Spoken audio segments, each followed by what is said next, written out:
The crystal ball. In the south of Spain, there was a small village whose people were very joyful. The children played under the shades of trees in the gardens of their homes. A shepherd boy named Nasir stayed near the village with his father, mother, and grandmother. Each morning, he took his herd of goats up the hills to find a suitable place for them to graze. In the afternoon, he would return with them to the village. Each night, his grandmother would tell him the story of the stars. This story really interested Nasir. On one of those days, as Nasir was watching his herd and playing his flute, he suddenly saw a wonderful light behind a flower bush. When he approached the bush, he saw a transparent and very beautiful crystal ball. The crystal ball was glittering like a colorful rainbow. Nasir carefully took it in his hand and turned it around. With surprise, suddenly he heard a weak voice coming from the crystal ball. It said, "You can make a wish that your heart desires and I will fulfill it." Nasir could not believe that he had actually heard a voice. When he made sure that he had indeed heard that voice from the crystal ball, he was very confused.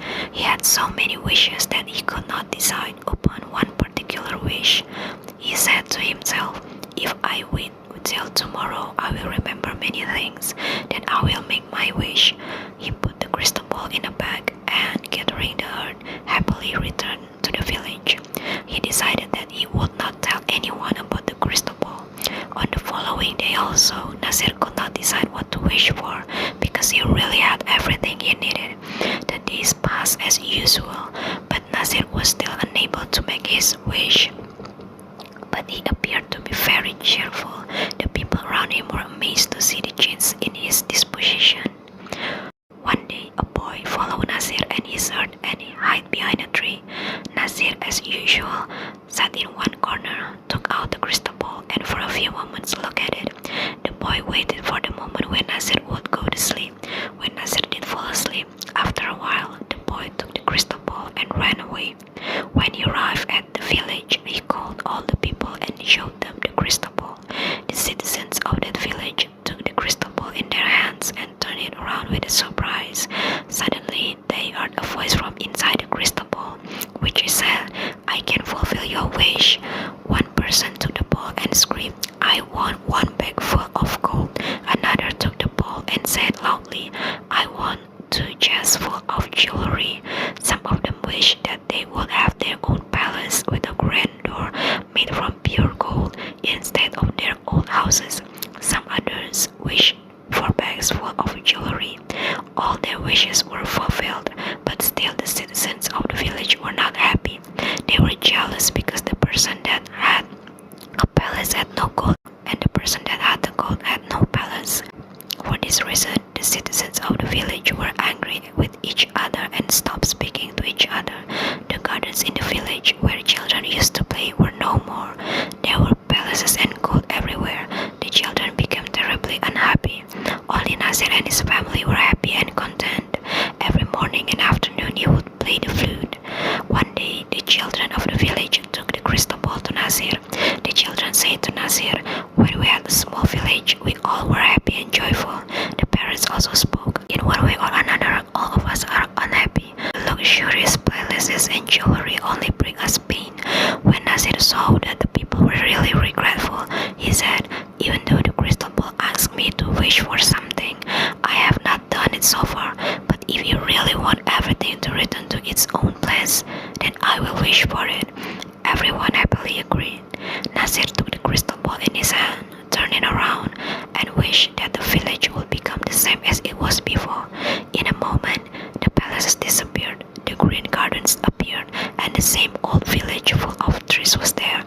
Once again, the people started to live happily and the children played under the shades of trees. Nasir continued his content life every day, playing his flute at sunset. Its sweet sound was heard throughout the beautiful green village. The moral of the story: we should be happy with whatever we have and not be greedy. The elephants and the mice. Long ago, there was a beautiful city with lots of large temples and houses. The city was prosperous and its residents were always very happy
care of each other in sickness and in health.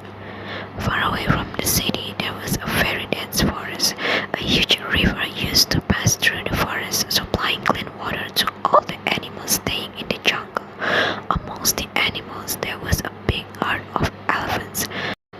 The elephants stayed in harmony with other animals in the jungle. The jungle provided them with ample food, water, and shelter. During one summer, the river ran dry due to very less rain. The animals in the forest started dying of thirst. The queen of the elephant herd asked all the young elephants to go in all directions in search of water. After a few days, one of the elephants came back to the queen elephant and told her about the lake near the mice city. The queen elephant at once ordered the herd to leave the forest and move towards the lake. As soon as the herd saw the lake, they started running towards it. They had not been in the water for many months and could not stop themselves from making a dash towards the lake. In their excitement, they did not notice that hundreds of mice were getting trampled under their feet. The mice tried to save themselves, but many were killed and injured. They also feared that on their way back from the lake, the elephants would unknowingly trample many more. An old moose suggested that they should go and narrate the whole incident to the queen elephant. Further, they should request the queen elephant to take the herd from some other route. The mice did as suggested by the old moose. The queen elephant was very sorry for the loss that the herd had brought upon the city of the mice. She assured the mice that the herd would take a different route while going back to the forest and would never come near the city of mice. The old mouse thanked the queen for understanding their concern. He also told the queen that the mice family would always be ready to help the elephants if need be. Many months passed away. The king of a nearby kingdom was raising an army and wanted a lot of elephants for his residence. His servants went to the forest and laid traps for catching the elephants. They dug deep trenches and covered them with leaves and kept lots of bananas on them. The elephants, while trying to reach out for the bananas, fell into the traps. The servants pulled out the trapped elephants with the help of other tame elephants. Once out of the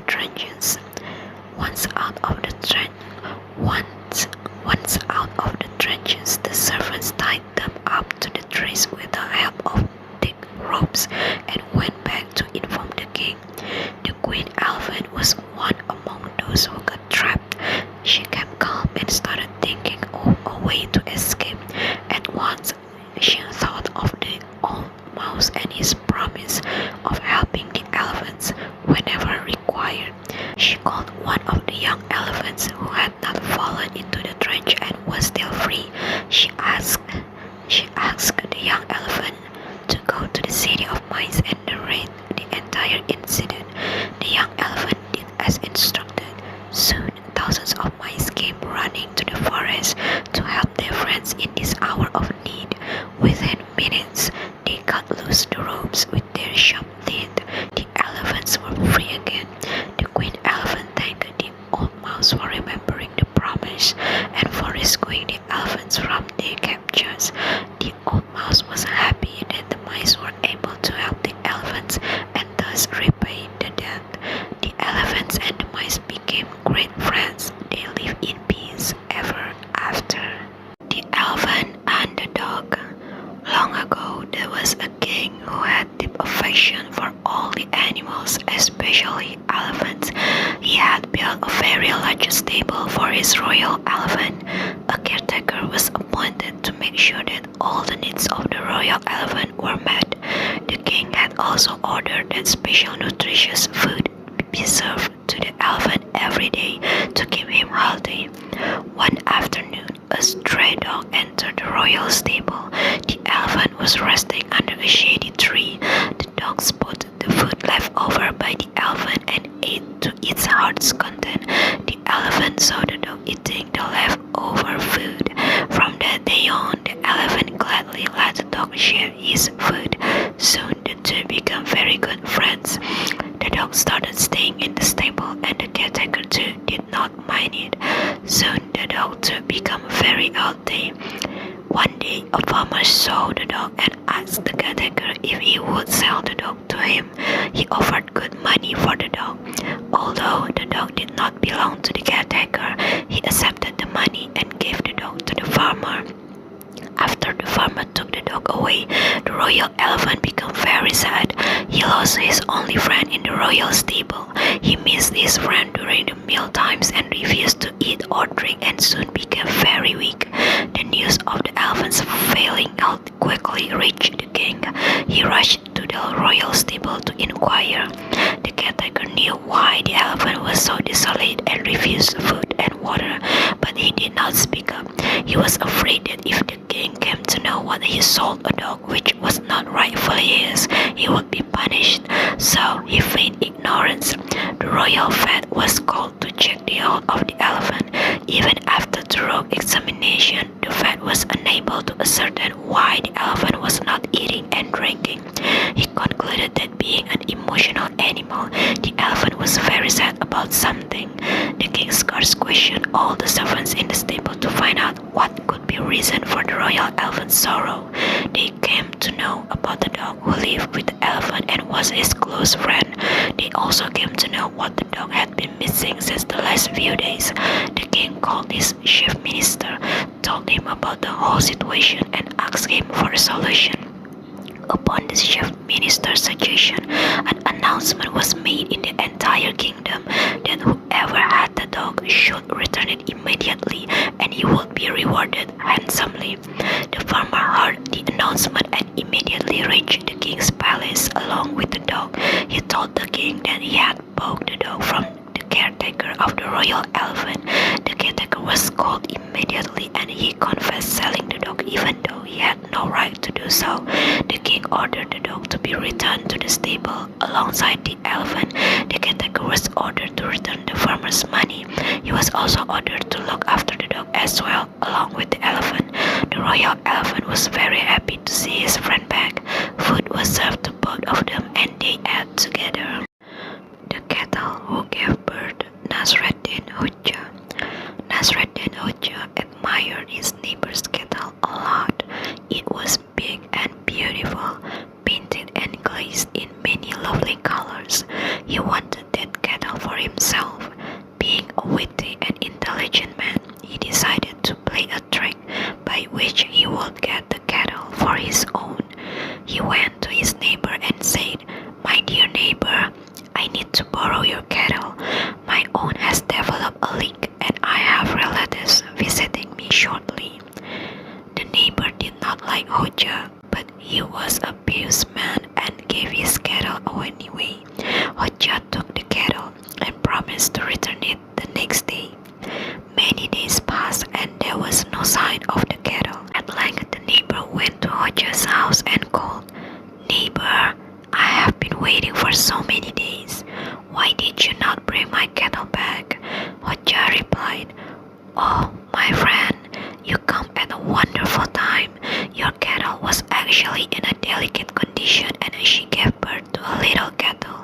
I was only waiting for the small cattle to be strong enough so I could bring the mother and the child cattle to you." So saying, Hoja handed over the neighbor's cattle along with a smaller one back to him. The neighbor was amazed and overjoyed. He took his cattle and the other little one, wondering at the miracle. Could a cattle have really given birth? After a few days, Nasreddin Hoja again went and asked again to borrow the cattle. This time, the neighbor was pleased to lend it and readily agreed. Again, he waited for a few days and finally went to Hoja and asked, "Neighbor, I have been waiting for many days. Why don't you bring me back my cattle?" "Oh, my friend, how I wish I had better news," replied Hoja, wringing his hands. "That cattle was old and sick and she died. I looked for you so we could bury her together, but you weren't around. Her corpse was starting to rot, so finally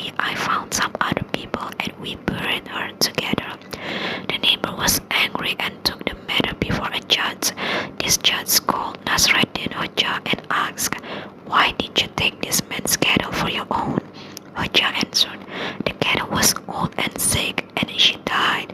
I looked for my neighbor to help bury her, but he wasn't around. I found some other people to help, and we buried her. What is this? Exclaimed the judge. Is it possible for a cattle to die? Oh yes. If a cattle can give birth to a baby cattle, it can also die. Whatever is born eventually dies.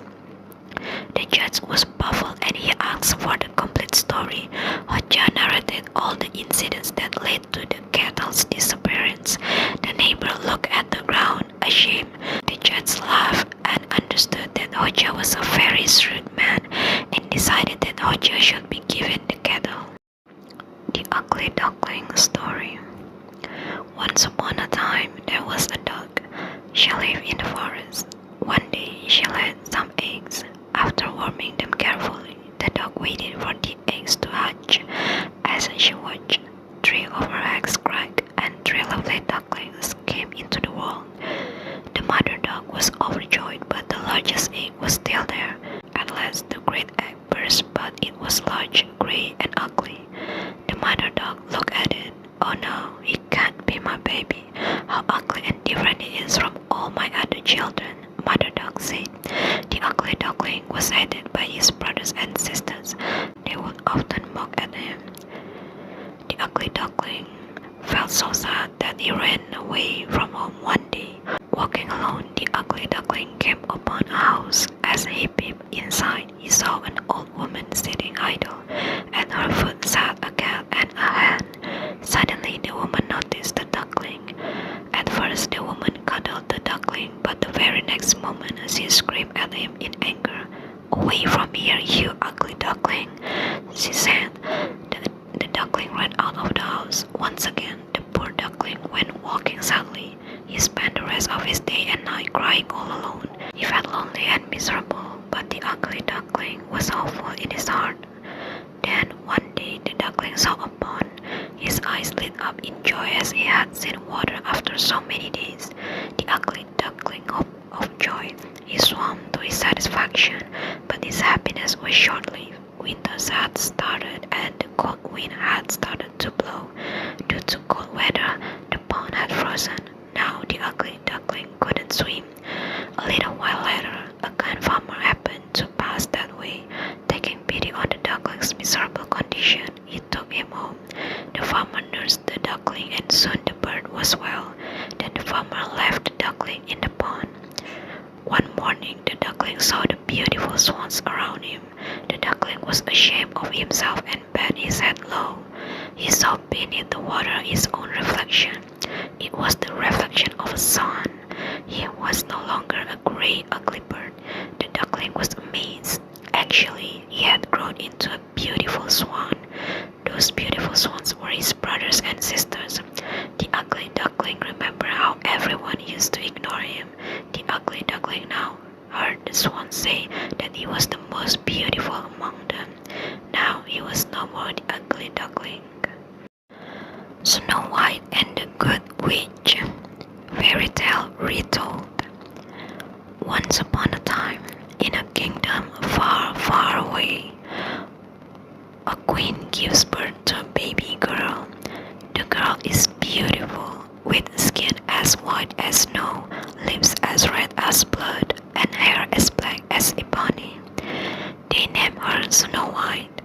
Sadly, the queen dies after giving birth to her. Soon after, the king marries again. The stepmother envies Snow White as she is the fairest maiden in the whole land. She hatches a plan. She tells the king that Snow White was going away to live with her aunt for some time. She orders a huntsman to take Snow White to the forest, kill her and bring back her heart and liver as a proof.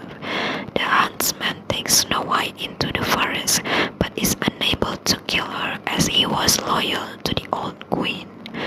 So he leaves her in the forest with a promise that she will never return to the palace. After wandering in the forest for days, Snow White discovers a tiny cottage. She knocks but finds no one at home. Since she's hungry, she enters the cottage and eats some food from the kitchen. She looks around at the house and finds the whole place in a mess. So she sets about tidying up the place. Soon the birds and animals living in the forest join her and help her in her work. The cottage belongs to 7 dwarfs. As evening falls, the dwarfs return home. They are surprised to find Snow White there. After she tells them her story, they invite her to stay with them. Meanwhile, the evil stepmother discovers with the help of her magic mirror that Snow White is still alive and is living in the forest. She poisons an apple and, dressed as a farmer's wife, goes to the dwarf's cottage and offers it to Snow White. Snow White takes a bite and falls into an eternal sleep. The dwarfs return and are surprised to find Snow White lying on the floor. They take Snow White to the Good Witch of the forest. The Good Witch places some herbs on Snow White's forehead and Snow White wakes up.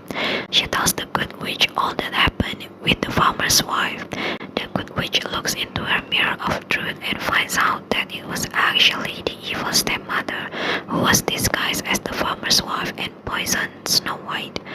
Along with Snow White and her 7 dwarfs, the Good Witch goes to the palace and shows the king the truth in her mirror. The king is shocked and angry and throws the evil stepmother into the dungeon as a punishment. He decides to make Snow White the ruler of his kingdom. Snow White and her friends, the 7 dwarfs, then live in the